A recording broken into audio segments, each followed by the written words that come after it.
ಕುಮಾರಸ್ವಾಮಿ ಅವರ ಕುಟುಂಬ ರೈತರ ವಿಚಾರದಲ್ಲಿ ಬಿಡದಿ ಟೌನ್ಶಿಪ್ ಇಟ್ಟುಕೊಂಡು ರಾಜಕೀಯ ಮಾಡ್ತಾ ಇದೆ ಅಂತ ಒಂದು ಹೇಳಿಕೆಗಳನ್ನ ಕಾಂಗ್ರೆಸ್ ನಾಯಕರೇ ಕೊಟ್ಟಿದ್ರು. ನಿಮ್ಮ ವಿರುದ್ಧವಾಗಿ ಪೋಸ್ಟ್ ಅಂಟಿಸುವಂತ ಕೆಲಸವೂ ಕೂಡ ನಡೆದಿತ್ತು. ಕುಮಾರಣ್ಣ ಅವರಾಗ್ಲಿ, ನಾನಾಗ್ಲಿ ಅಥವಾ ನಮ್ಮ ಪಕ್ಷದ ಯಾವುದೇ ಒಂದು ಸದಸ್ಯ ಆಗಲಿ, ನಾವು ಭಾಳ ಸ್ಪಷ್ಟವಾಗಿ ಹೇಳಿರ್ತಕ್ಕಂಥದ್ದಿಷ್ಟೇ, ರೈತರು ಈ ಪ್ರಾಜೆಕ್ಟ್ಗೆ ಸಹಿ ಹಾಕಿದ್ರೆ, ರೈತರು ಒಪ್ಪಿಗೆ ಕೊಟ್ಟರೆ ಧಾರಾಳವಾಗಿ ಪ್ರಾಜೆಕ್ಟ್ನ ಮುಂದುವರಿಸಲಿ.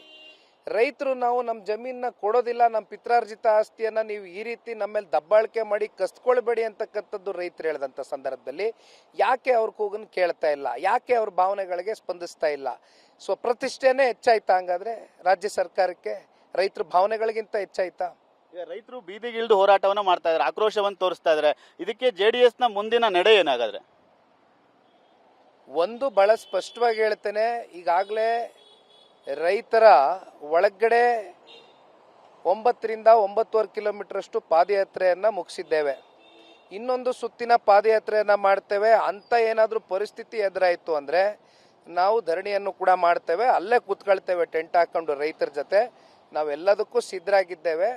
ಒಂದು ಪ್ರಾರಂಭಿಕ ಹಂತದಲ್ಲಿ ರೈತರ ಜೊತೆ ಇವತ್ತಿನ ದಿನದಿಂದ ಅಂತ ಅಲ್ಲ, ಈಗಾಗಲೇ ಹಲವಾರು ಬಾರಿ ನಾವು ರೈತರ ಜೊತೆ ನಿಂತಿದ್ದೇವೆ. ಈ ವಿಚಾರದಲ್ಲಿ ಏನು ನಡೀತಾ ಇದೆ, ಸರ್ಕಾರ ಯಾವ್ಯಾವ ಹೆಜ್ಜೆಗಳು ಇಡ್ತಾ ಇದ್ದಾರೆ ಅಂತಕ್ಕಂಥದ್ದು ಕೂಡ ಎಲ್ಲ ಸೂಕ್ಷ್ಮವಾಗಿ ಗಮನಿಸ್ತಾ ಇದ್ದೇವೆ. ಸಮಯ ಬಂದಾಗ, ಯಾಕೆಂದರೆ ಇವತ್ತು ನಾನು ಕಲಬುರಗಿಗೆ ಹೊರಟಿದ್ದೇನೆ, ಅಲ್ಲಿ ರೈತರು ಬರಪೀಡಿತ ಪ್ರದೇಶಗಳಿಗೆ 2 ದಿನಗಳ ಕಾಲ ಟೂರ್ ಹಾಕೊಂಡಿದ್ದೇನೆ. ಹಾಗಾಗಿ ಅದು ಮುಕ್ತಾಯ ಮಾಡಿ ಬಂದ ನಂತರ ನಾನು ಸೀದಾ ಬಿಡದಿಗೆ ಬರ್ತೇನೆ. ಈಗ ಕಾರ್ಗಳು ಕೂಡ ಡ್ಯಾಮೇಜ್ ಆಗಿದೆ. ಈಗ ಈ ರೀತಿಯಾಗಿ ಕಾನೂನನ್ನ ಕೈ ತೊಳುವ ಸರಿನಾ? ಹಾಗಾದ್ರೆ ಅದೊಂದು ಪ್ರಶ್ನೆ ಸಾರ್ವಜನಿಕವಾಗಿ ಕಾಡ್ತಾ ಇದೆ.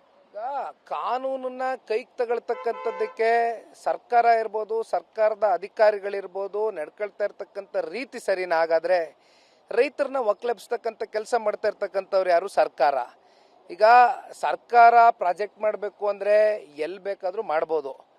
ಆದರೆ ಇವತ್ತು ರೈತರಿಗೆ ಜೀವನ ಮಾಡಬೇಕು ಅಂತಕ್ಕಂಥದ್ದಾದರೆ ಅವ್ರ ಜೀವನೋಪಾಯ ಏನು ಕಟ್ಕೊಂಡಿದ್ದಾರೆ, ಅವ್ರ ಬದುಕೇನು ಸಂಪೂರ್ಣ ಈ ಗುಂಟೆ ಲೆಕ್ಕದಲ್ಲೋ ಅಥವಾ ಅರ್ಧ ಎಕರೆ ಲೆಕ್ಕದಲ್ಲೋ 1 ಎಕರೆಗಿಂತ ಕಮ್ಮಿ ಇರ್ತಕ್ಕಂಥ ಸಣ್ಣ ರೈತರು, ಅತಿ ಸಣ್ಣ ರೈತರು ನಾವೇನು ನೋಡ್ಬೋದು ಆ ಭಾಗದಲ್ಲಿ, ಅವ್ರ ಜೀವನಗಳು, ಅವ್ರ ಪರಿಸ್ಥಿತಿಗಳು ಎಲ್ಲಿಗೆ ಹೋಗಿ ತಲುಪುತ್ತೆ?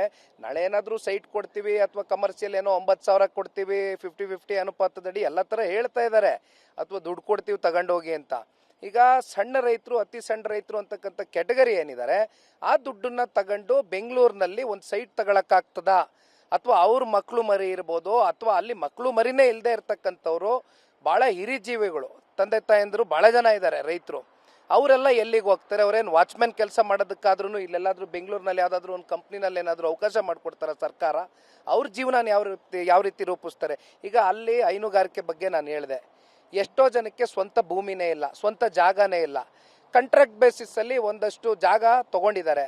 ಇಲ್ಲಿ 5-6 ಹಸು ಸಾಕೊಂಡು ಅದಕ್ಕೆ ಮೇವು ಹಾಕ್ಕೊಂಡು ಅದರ ಎಕ್ಸ್ಪೆನ್ಸ್ ಕಳೆದು ಅದರಲ್ಲಿ ಬರ್ತಕ್ಕಂಥ 30-40 ಸಾವಿರ ದುಡ್ಡಲ್ಲಿ ಜೀವನ ಮಾಡ್ಕೊಂಡು ಕೊನೆಗೆ ಅಲ್ಲಿ ಏನು ಇವತ್ತು ಗುತ್ತಿಗೆಗೆ ತಗೊಂಡಿರ್ತಕ್ಕಂಥ ಜಮೀನ್ದಾರನಿಗೂ ದುಡ್ಡು ಕೊಟ್ಟು ಈ ರೀತಿ ಬದುಕು ಕಟ್ಕೊಂಡಿರ್ತಕ್ಕಂಥ ರೈತರಲ್ಲಿ ಹೋಗ್ಬೇಕು.